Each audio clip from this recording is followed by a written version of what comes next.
Bonjour les amis. Alors, ce matin, on va parler bulbes. Pas bulbes à fleurs, parce que souvent à l'automne, on pense aux tulipes et jonquilles, narcisses et compagnie. Mais là, bulbes alimentaires, c'est-à-dire échalotes, ail, oignons.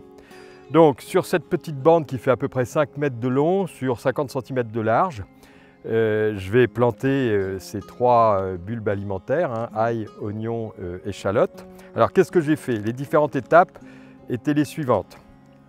J'ai bien travaillé le sol, pas trop profondément, je l'ai ameubli, j'ai émietté la terre hein, avec cette roulette là magique, hein, qui est une sorte de petite herse qui permet dans toute la longueur de travailler assez rapidement.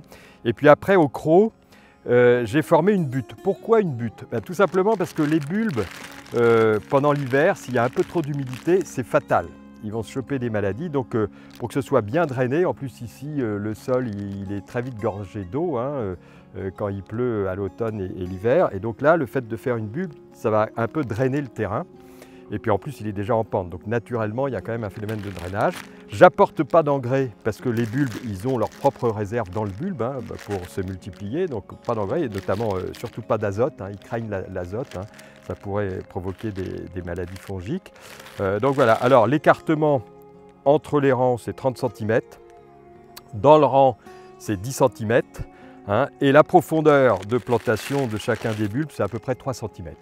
Donc allez, on y va, c'est parti. Alors tous ces bulbes, hein, y a un sens pour les planter, hein, ça paraît évident mais il vaut mieux le préciser. Hein. Il y a une partie où se trouveront les futures racines, et puis la pointe, c'est la pointe qu'il faut placer en l'air, hein, à la verticale.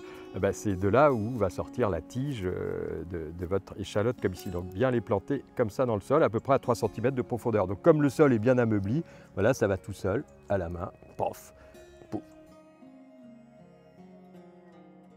Alors là, bon, c'est vrai que l'écartement 30 cm, hein, si vous voulez optimiser le terrain, si vous n'avez pas tellement grand, vous pouvez les mettre à 20 cm.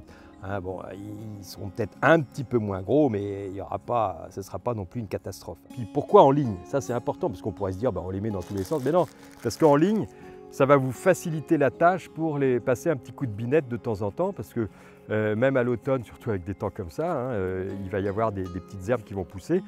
Du fait que ce soit en ligne, très facilement avec une petite binette, pouf, un coup de binette, et ça tuera les herbes indésirables, on va dire. Donc bien en ligne. Et puis voilà. Alors maintenant on va passer aux oignons, des petits oignons rouges qui vont devenir gros, et c'est délicieux, en plus c'est joli dans les salades. Alors un petit truc aussi, j'ai oublié de vous dire, quand vous prenez le bulbe, que ce soit bulbe alimentaire ou bulbe à fleurs, il faut qu'il soit bien dur le bulbe et qu'il ait du poids. Si vous sentez qu'il est un peu mou ou un peu desséché, c'est même pas la peine de le planter, c'est qu'il est attaqué par une maladie, donc il faut vraiment le virer. Donc pareil, mes petits oignons rouges, je les mets à peu près à 3 cm de profondeur et dans le rang espacé grosso modo de 10 cm on va dire. Là j'en ai un paquet. Hein. Et maintenant je vais terminer avec l'ail. Je vais planter mes os. Alors c'est pareil, tout à l'heure je vous ai parlé du sens de plantation, hein, la pointe en l'air côté racine en bas vers le sol. Et pareil, la gousse d'ail, il faut la diviser. Hein. Il ne faut pas planter tout ça. Il faut les séparer. Et ça se sépare très bien avec la main. Toc.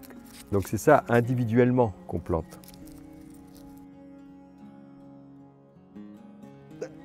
Voilà, donc dernière étape, maintenant un petit peu de cosse, de sarrasin.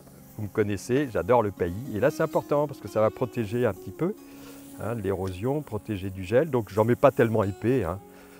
Je vais en remettre quand même un seau. Et la cosse de sarrasin, son avantage c'est que c'est très fluide.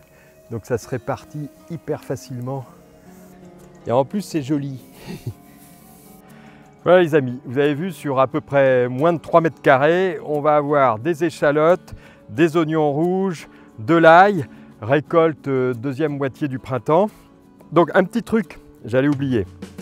Si jamais vous avez des problèmes de campagnol, hein, l'astuce c'est de mettre un grillage, hein, de faire vraiment alors un grillage à petite maille, à toute petite maille, pour que les campagnols ne passent pas à travers. Et là, vous protégez votre butte avec ce grillage-là, parce que ça peut être un fléau. Mais enfin, bon, ici, je ne suis pas trop embêté. Donc, ce qui va être très sympa, c'est que deuxième moitié du printemps, hein, vous allez pouvoir faire des flammekueche, des pizzas, des tartes à l'oignon, tutti quanti. Un peu plus tard, ce sera les salades de tomates. Et puis pourquoi moi je trouve que c'est hyper intéressant de cultiver ces os, ces échalotes, ces oignons, c'est que dans le commerce maintenant, sauf dans les marchés locaux bien sûr, mais dans le commerce, dans les grands magasins, on ne trouve pratiquement jamais d'ail, d'échalotes, d'oignons origine France. C'est la croix et la bannière. Et ça m'horripile, ça vient d'Argentine, du Brésil, tout ça scandaleux. Alors que là, c'est tout simple, hein. Vous avez vu, ça m'a pris quoi? 1 heure en tout et merveilleuse récolte en perspective. Voilà, salut les amis, au prochain tuto.